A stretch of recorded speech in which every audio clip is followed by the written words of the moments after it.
আসসালামু আলাইকুম। সংবাদে আপনাদের সবাইকে স্বাগত জানাচ্ছি। আমি ফিরোজ তোহা। শুরুতেই সংবাদ শিরোনাম।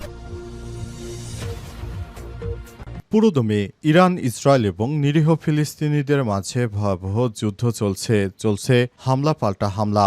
আর এরই মাঝে আমাদের হাতে এসে পৌঁছেছে যুদ্ধের সর্বশেষ গুরুত্বপূর্ণ সবথেকে তাজা আপডেট সংবাদ আপনাদের জানিয়ে দিব। প্রথমেই জানাবো, হামাসের বিরুদ্ধে তীব্র হামলার ঘোষণা ইসরায়েলের।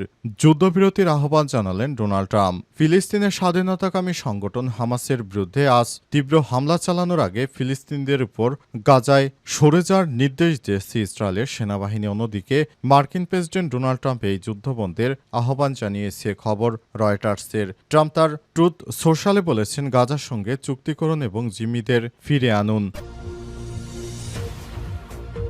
এরপর জানাবো, নেতানিয়াহুকে অবশ্যই চলে যেতে হবে বলেন সাবেক ইসরায়েলি প্রধানমন্ত্রী। ইসরায়েলের সাবেক প্রধানমন্ত্রী নাফতালি বেনেট বলেছেন, বর্তমান ইহুদিবাদী ইসরায়েলের প্রধানমন্ত্রী বেঞ্জামিন নেতানিয়াহু যে গণহত্যা চালাচ্ছেন তাকে চলে যেতে হবে। তার ক্ষমতা আর দীর্ঘায়িত হওয়ার কোনো সুযোগ নেই। এদিকে রাশিয়ার হামলায় ইউক্রেনের পাইলট নিহত, হারাতে হলো F-16 যুদ্ধবিমানও। এক এক করে রাশিয়া ব্যাপক হারে বিমান হামলা এবং ক্ষেপণাস্ত্র হামলা চালাচ্ছে ইউক্রেনে। তাই এসব ক্ষেপণাস্ত্র ড্রোন হামলা প্রতিহত করতে গিয়ে ইউক্রেনের বিমান বাহিনী F-60 বিমান ভূপাতিত হয়েছে। এ অবস্থায় পাইলটও মারা গেছে। এবারে জানাবো, ইসরায়েলের হামলায় নিহত হননি আলী শামখানি এলেন জনসম্মুখে। ইরান ও ইসরায়েলের সংঘাত নিয়ে আলোচনা শেষ হতে না হতে এবার নতুন মাত্রা যোগ করেছেন তেহরানের নিরাপত্তা উপদেষ্টা আলী শামখানি। খবর প্রেস টিভির। আজ একটি অনুষ্ঠানে আলী শাহ খামিনিকে দেখা গেছে। বলা হয়েছিল তিনি ইহুদিবাদী ইসরায়েলের হামলায় মারা গেছেন। তবে সব জল্পনা কল্পনা ছেড়ে অবশেষে তিনি জনসম্মুখে বেরিয়ে এসেছেন।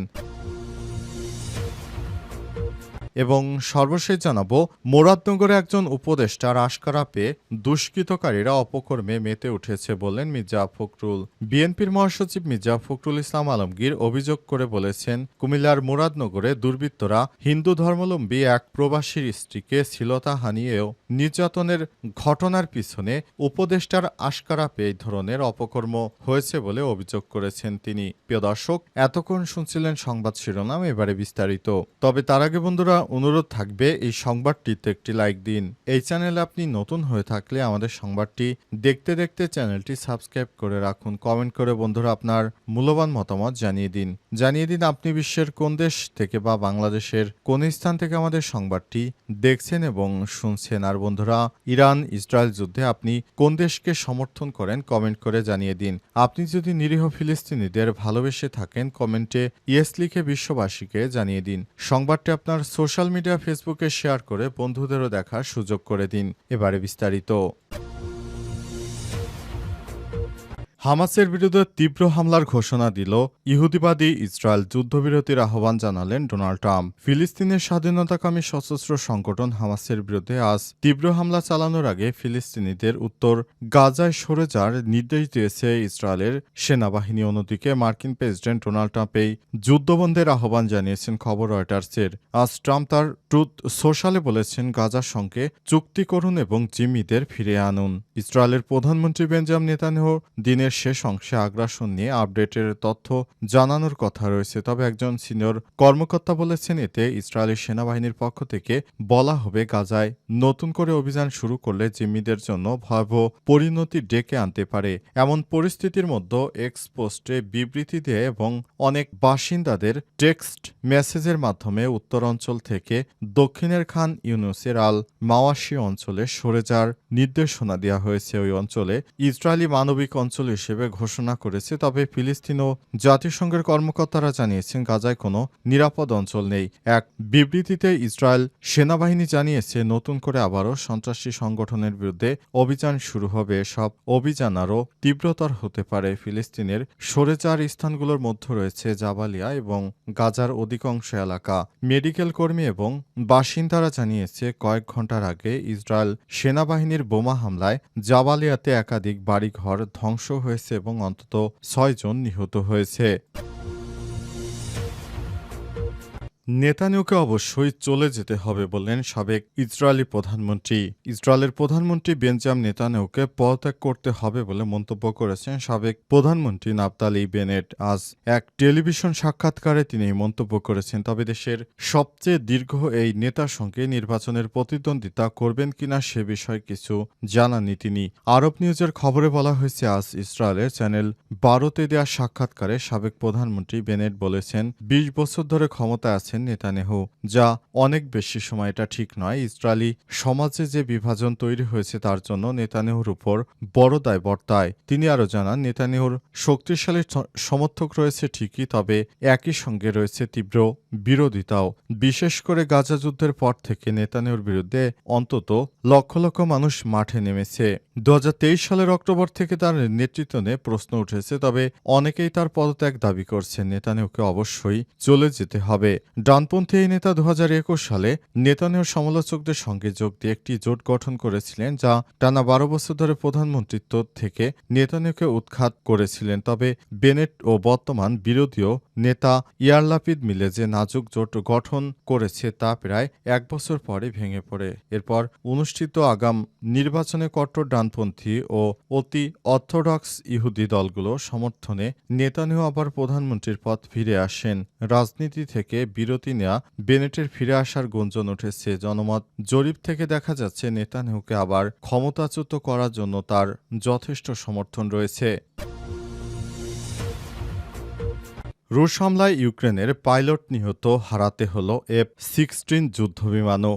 রাশিয়ার চালানো ক্ষেপণাস্ত্র ড্রোন হামলা প্রতিহত করতে গিয়ে ইউক্রেনের একজন পাইলট নিহত হয়েছে এবং F-16 যুদ্ধবিমান ধ্বংস হয়ে গেছে। আজ ইউক্রেনের সেনাবাহিনী তথ্য নিশ্চিত করেছে। এ নিয়ে কিয়েভ এ পর্যন্ত 3টি F-16 যুদ্ধবিমান হারালো। খবর রয়টার্সের। টেলিগ্রাম মেসেজিং অ্যাপসে ইউক্রেনের বিমান বাহিনী জানিয়েছে, ওই পাইলট যুদ্ধবিমান ব্যবহার করে রাশিয়ার 7টি হামলা প্রতিহত করেছে। তবে শেষ হামলাটি প্রতিহত করতে গেলে তার বিমানটি ক্ষতিগ্রস্ত হয়ে নিয়ন্ত্রণ হারায়। এতে আরও বলা হয়েছে, হামলার পর বিমানটি যেন লোকালয়ে না পড়ে এটি নিশ্চিত করতে জনবসতি থেকে দূরে যাওয়ার পর পাইলট আর বের হতে পারেননি। ইউক্রেনের সেনাবাহিনী জানিয়েছে, রাশিয়া রাতে 477টি ড্রোন এবং 60টি বিভিন্ন ধরনের ক্ষেপণাস্ত্র ছুড়েছে। ইউক্রেনের বাহিনী এরই মধ্যে 211টি ড্রোন এবং 38টি ক্ষেপণাস্ত্র ধ্বংস করতে সক্ষম হয়। এছাড়াও 6টি এলাকায় বিমান হামলার খবর পাওয়া গেছে।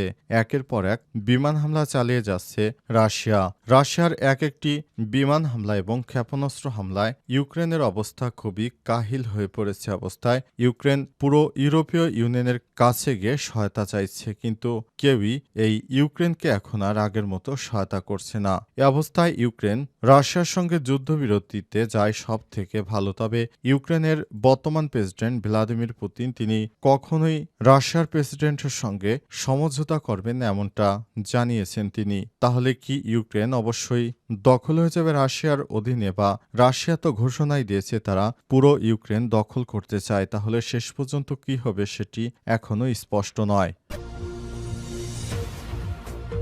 মুরাদনগরে একজন উপদেষ্টার আশকারা পেয়ে দুষ্কৃতকারীরা অপকর্মে মেতে উঠেছে অভিযোগ ফখরুলের। কুমিল্লার মুরাদনগরে দুর্বৃত্তদের হিন্দু ধর্মাবলম্বী এক প্রবাসীর স্ত্রীকে শ্লীলতাহানি এবং নির্যাতনের ঘটনায় গভীর উদ্বেগ প্রকাশ করে তীব্র নিন্দা ও প্রতিবাদ জানিয়েছে বিএনপির মহাসচিব মির্জা ফখরুল ইসলাম আলমগীর। সেই সঙ্গে মুরাদনগরে একজন উপদেষ্টার আশকারা পেয়ে দুষ্কৃতকারীরা সমাজবিরোধী নানা অপকর্মে মেতে উঠেছে বলে অভিযোগ করেছেন তিনি। আজ গণমাধ্যমে পাঠানো এক বিজ্ঞপ্তিতে এই ঘটনা নিন্দা ও প্রতিবাদ জানানোর পাশাপাশি এমন অভিযোগ করেছেন বিএনপির মহাসচিব মির্জা ফখরুল ইসলাম। তবে এর আগে কুমিল্লার মুরাদনগরে এক নেতাকে ধরে নিয়ে গেলে বিএনপির নেতাকর্মীরা থানায় গিয়ে থানা অবরোধ করে তারপর সেখান থেকে আসামিকে জোর করে ছাড়িয়ে এনেছিল। এই বিষয়টি ফখরুল মুখ খুলছে না। তবে বিএনপির ব্যাপারে ফখরুল কথা না বললেও উপদেষ্টা বা অন্যান্য রাজনৈতিক দলের উপর দায় চাপানোর জন্য বিভিন্ন কথা তিনি বলে থাকেন। করেন। মাঝে মধ্যেই তিনি